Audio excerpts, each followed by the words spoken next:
And welcome to another edition of Eye on South Florida. I'm Jay Cashmere. Thanks so much for joining us. Today we are diving into a topic that has cut deep into our ecosystem off the coast of Palm Beach County and has had a major impact on our local diving industry. If you haven't heard of lionfish, you're about to learn everything you need to know about the invasive species that, quite frankly, has taken a bite out of a gem in our backyard. Lionfish have invaded our local waters. They are found in the intracoastal, but more so, they are saturated on reefs in the Atlantic Ocean right offshore. And their presence has been nothing short of a massive problem. They are surviving, reproducing, and spreading at a rate that has alarmed many in the diving community. So much so that divers are now being encouraged to hunt them. Lionfish are predators, and experts say they are eating native species. Could they wipe out indigenous fish populations?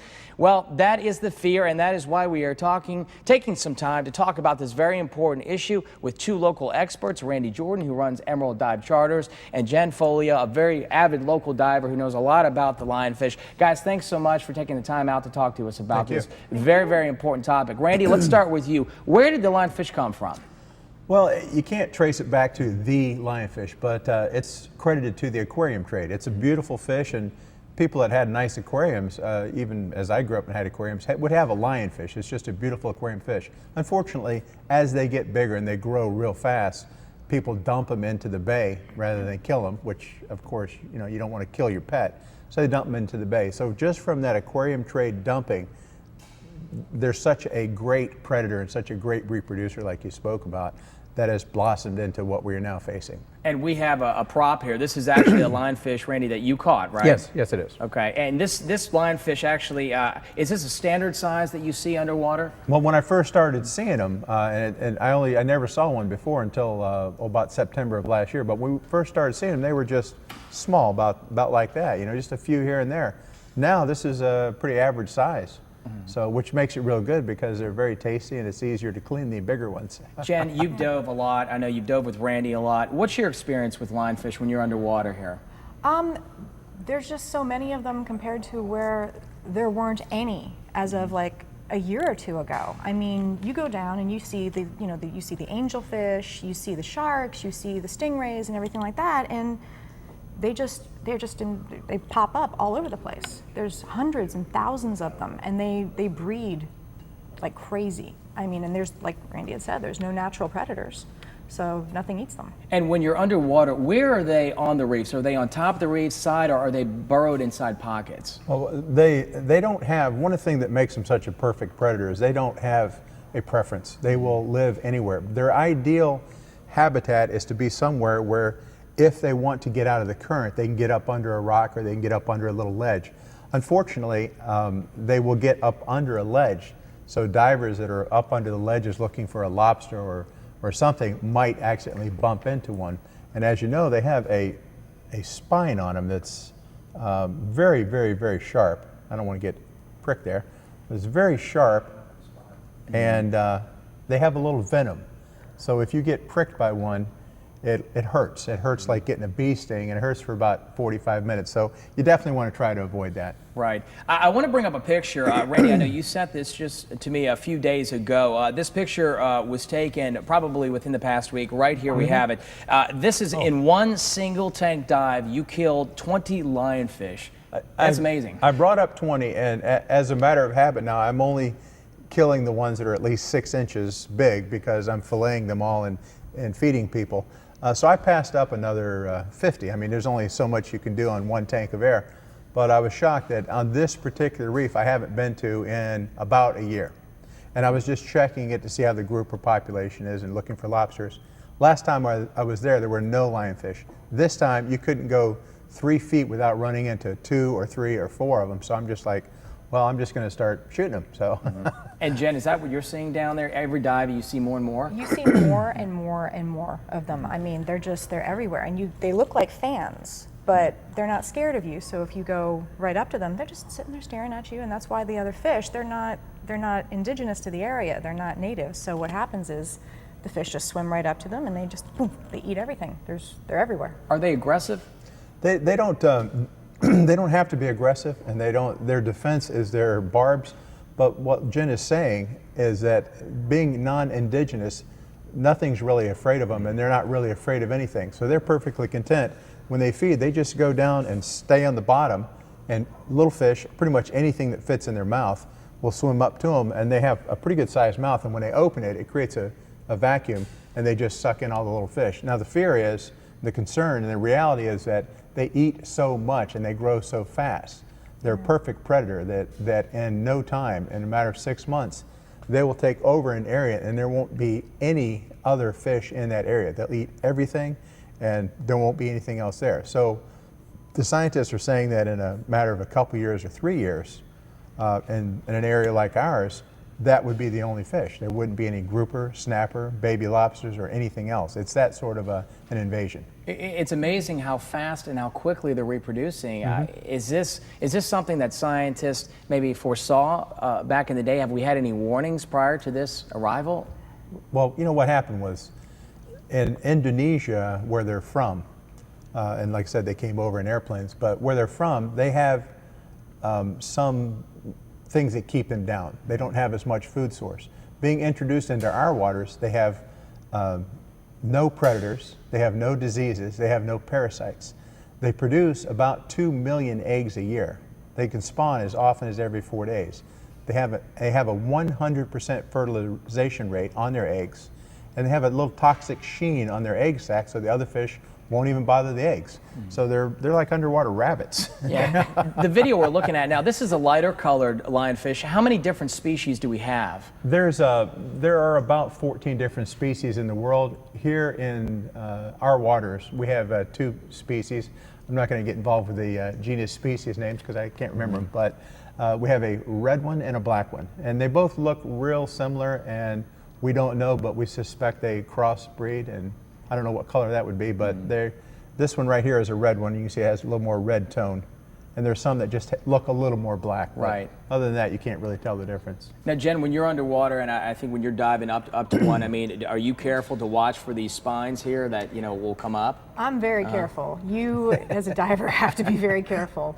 Randy does not have to be careful. I have never seen this man be careful. Like in the sense of, reaching in and what taking hold. happens is if you shoot one, and as long as you grab them by the face, right here, this bony structure, their spines can't get you. They can't come forward enough to get you that way. See, okay. So you're in control. And they're not a real strong fish. It's one thing that makes them so tasty. They're not real muscle-toned fish. They're very tender. But the fins can't get you. So what we do underwater is either you shoot them and leave them, just as long as they die, that's okay.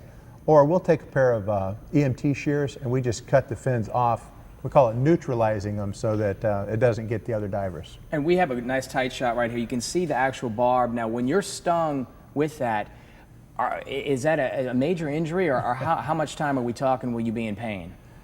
It hurts, yes. What does it feel like, a wasp It feels like sting, a wasp sting. It feels like a bee sting. It's pretty intense. The thing to know is that the first time I got hit by one, it hit me right here, and it hurt. When I got back to the boat, my hand swelled up, and then the pain went up to my wrist and my elbow, and it went to my shoulder. And honestly, like most divers, I thought that I needed to go to the hospital.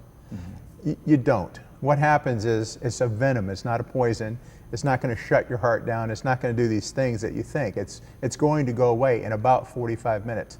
Now, and I wish I would have known earlier, we know that if you put hot water on the bite, it neutralizes the venom. Anything has to be over 103 degrees, so don't get any crazy ideas. You just need some actual hot water.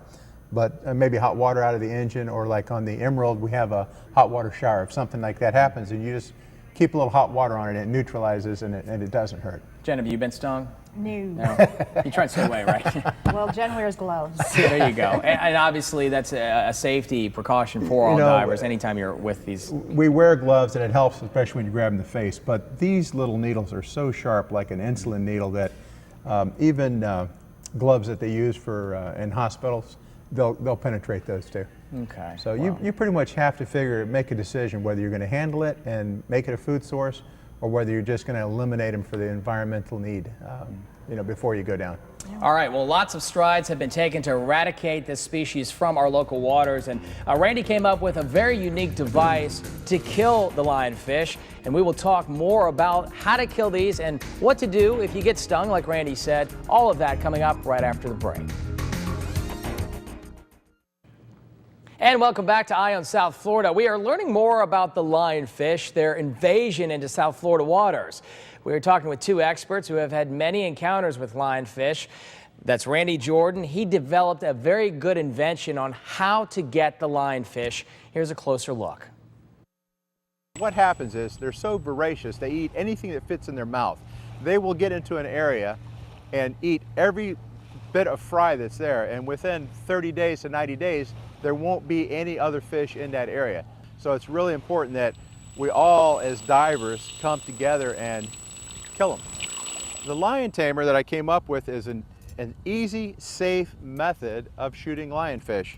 It's similar to a pole spear, and it's got two attachment points. You just go up to the little booger, pull it back and let it go, and pops them. A lot of people are afraid of them because the top of their spines have some toxins that'll give you a nasty sting. And when I first started playing with lionfish, unfortunately I got pricked by them 3 times over a several week period, and I got to tell you, it does hurt. It didn't kill you. It makes a sting like a bee or a wasp, lasts for about 45 minutes. When I catch a lionfish, I bring it up, fillet it down, and we serve it sashimi style on the boat. The thing I want people to know is that they do have toxin in their barbs, but it's not in the meat. It's not like a blowfish. They're not poisonous. They're very, very good eating fish. All right, Randy Jordan and Jen Foley are back to discuss how to hunt lionfish. And that's the most important part of this segment. I want to talk about the lion tamer that you invented, Randy, and then we're going to fillet this little bad boy out here. Yes, but first of all, let's talk about the lion tamer. You actually invented this. Explain more about what we just saw and how this works. Yeah, I didn't even know I was an inventor until I heard it from you guys. I thought, well, that sounds great. I was able to get a patent pending on this. This is a pole spear type device, but the lionfish, when it comes to hunting them, they don't move. So it's the only fish that you can get right up close to. So I invented a little spear that you could actually just get about that, I'm not going to shoot this, get about that close to it and let go. It's a non-projectile. The one nice thing about this is that you really can't kill anything else with it. So other countries that don't allow any type of spearfishing, they've bought into these because they can give them to their dive masters and professionals, and they will only kill the lionfish. They won't be coming up with snapper and grouper and things they should. But I carry this little display case. Just hang on a second. Yeah. I won't shoot you. And just so I can demonstrate this, right there you go. Show you the accuracy of this. You just get about that close, let it go, and it's all over. Once you have them on the spear, then you have to make the decision. I didn't put any barbs on it. You can just shake it loose and leave it there to die, or you can grab it by the face and deactivate it. Right. And then you'll be all set with it. So you can do either way. Jen, you've used this device. How is it underwater? Believe it or not, it's actually very simple. I mean, I'm not really big on killing things and spearfishing and all this other stuff. And when I go out on the dives, I just kind of watch. I'm like, okay, this is cool. It's cool. But basically, we went out there and he said, "Here, try this." I pulled it back on my first shot. I mean, it is so simple. It looks easy, right? Yeah.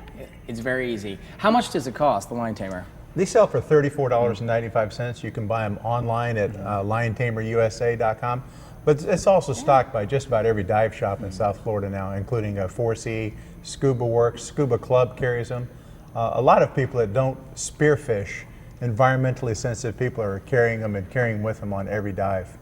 There's one of the studies came out and said that, just to give us a little bit of hope, that if we kill approximately 27% of the population, that's a number in their study, that would keep the growth at 0. So it's like, well, if they're at 1,000 feet, how are we going to kill those? And there's a lot of places we don't dive. As it turns out, we dive in approximately 27% of the area. So if every